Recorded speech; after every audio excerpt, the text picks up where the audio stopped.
S'il y a un problème que la majorité des traders ont en général après avoir perdu un trade, c'est ce qu'on appelle l'overtrading. L'overtrading est un terme anglais qui veut dire trader à l'excès. C'est qui est généralement une très mauvaise habitude parce que c'est dans ces conditions-là qu'on perd souvent le plus. Dans cette vidéo, si nous allons parler de ce concept-là qui s'appelle l'overtrading. Et si tu es nouveau sur cette chaîne, pense à t'abonner et à cliquer sur la cloche de notification. Nous avons notre canal Telegram juste en bas de cette vidéo où nous partageons des trades avec des personnes même qui n'ont aucune expérience dans le trading pour vous permettre de gagner de l'argent au travers de nos trades gratuitement. Que même si vous ne connaissez pas trader, vous pouvez juste suivre nos trades pour gagner énormément d'argent sur le marché. Donc sans plus tarder, commençons la vidéo. Alors pour ce faire, nous allons parler de 7 étapes sur comment éviter et comment sortir de l'overtrading. Je vais ajouter une étape bonus à la fin de cette vidéo. C'est quelque chose qui m'a particulièrement aidé pour booster cela sur comment est-ce qu'ils peuvent faire après avoir perdu une très grosse somme d'argent sur le trading. Comment est-ce qu'ils peuvent faire pour rebondir sur le marché avec une nouvelle hype. Sans plus tarder, la première étape que vous devez voir ici, là, c'est ce qu'on appelle reconnaissez l'overtrading. La première étape est l'étape capitale que vous devez d'abord faire face. C'est que vous devez être capable d'admettre que actuellement vous êtes en train d'overtrader.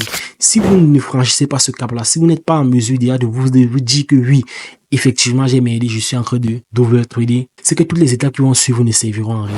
Deuxième étape, définissez vos critères de trading. La majorité, chaque trader, généralement, a un critère qui lui pousse à prendre un trade. Selon votre stratégie, généralement, vous avez un nombre d'indicateurs ou bien un nombre de conditions que vous attendez que chaque trade va accomplir avant de sauter dessus. Donc, vous devez, premièrement, si vous êtes un trader qui ne l'avait pas déjà fait, vous devez au préalable déjà avoir vos conditions de départ pour sauter sur chaque trade. Évitez de prendre des trades juste comme ça là parce que vous voyez comment vous êtes peut-être sur un uptrend ou bien sur un uptrend ou bien sur un downtrend et vous sautez juste comme ça.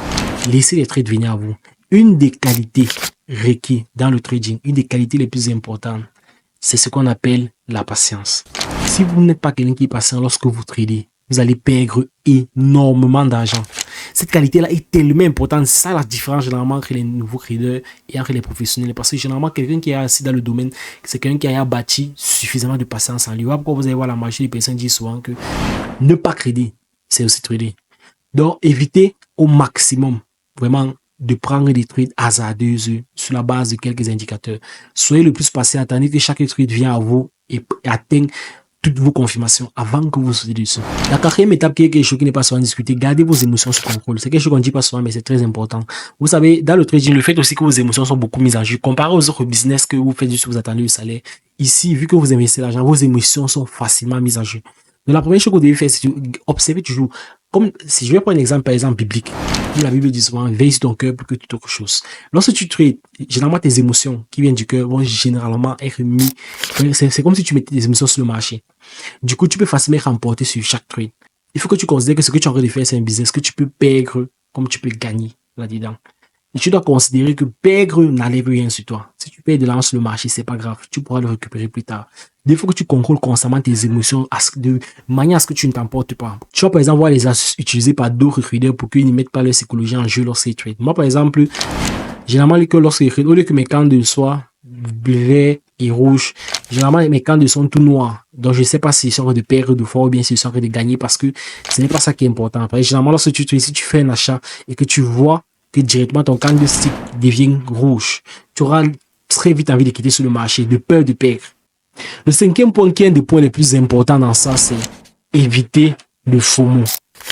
Fear of missing out. Ça, c'est quelque chose de très, très important. Généralement, lorsque tu trades, la majorité des traders, on a peur de manquer une opportunité. Tu as peur de manquer le prochain gros mouvement sur le marché. Tu as peur de manquer la prochaine grosse opportunité. Et justement, à cause de ça, tu auras tendance à sauter sur la plupart des trades. Mais là, ce que tu dois comprendre, c'est que tu vas toujours manquer des opportunités sur le marché. Donc, tu dois toujours veiller à ce que tu ne t'empresses pas sur chaque trade que tu dois prendre. Mais au contraire, tu gardes patience. Parce que tu dois garder à l'esprit qu'il y aura toujours des trades sur le marché à prendre. Si tu as raté un trade aujourd'hui, c'est pas grave. Demain, tu pourras prendre un autre. Si tu as raté un trade demain, c'est pas grave. Tu pourras prendre un autre beaucoup plus tard. Si tu es quelqu'un qui est à la recherche d'un broker, juste en bas de cette vidéo, nous avons mis une liste de brokers que nous recommandons. Et je vous invite encore à cliquer sur le lien juste en bas de cette vidéo. C'est pour rejoindre notre canal Telegram. La sixième étape qui est une étape clé. Reconnaissez que l'argent liquide est une position. Sachez que l'argent que vous voyez visuellement, que vous êtes en train de voir, vous n'êtes pas encore ça entre vos mains. Donc, pour l'instant, ça reste une position sur le marché.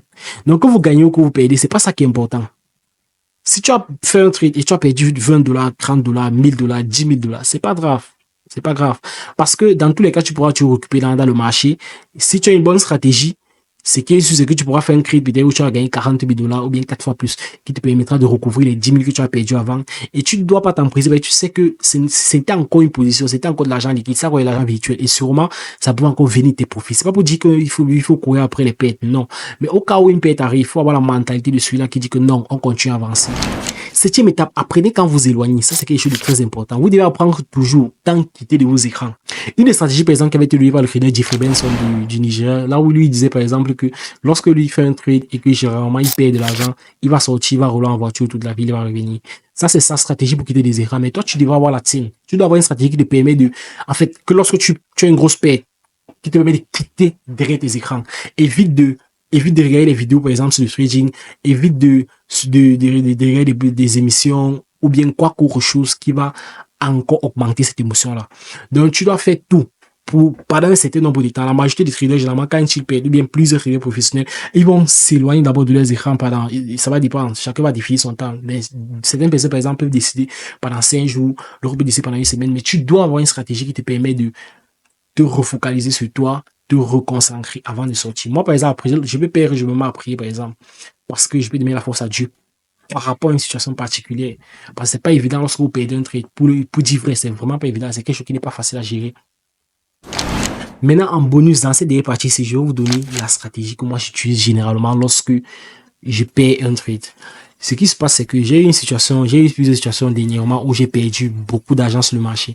Maintenant, lorsque je perds un trade, ce que je peux faire souvent, c'est que je vais aller sur la chaîne YouTube d'un trader plus expérimenté et qui a un très, très gros taux de réussite. Quelqu'un que lorsqu'il trade, par exemple, j'ai l'impression que le marché tourne seulement en faveur.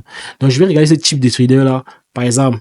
Donc, ce que tu peux faire, c'est que tu peux aller regarder les vidéos sur d'autres personnes, les performances qu'ils ont en trading, les vidéos exceptionnelles là où ils font des gains. Et tu regardes à quel point, parce que lorsque ces youtubeurs en particulier, c'est généralement des personnes que lorsque je les vois trader, j'ai l'impression que c'est tellement facile parce qu'ils ont une très grande compréhension du marché. Du coup, en regardant leurs vidéos, généralement, ce qui se passe, c'est que toi-même, tu comprends en fait que c'est facile de gagner, c'est pas ce que je pensais.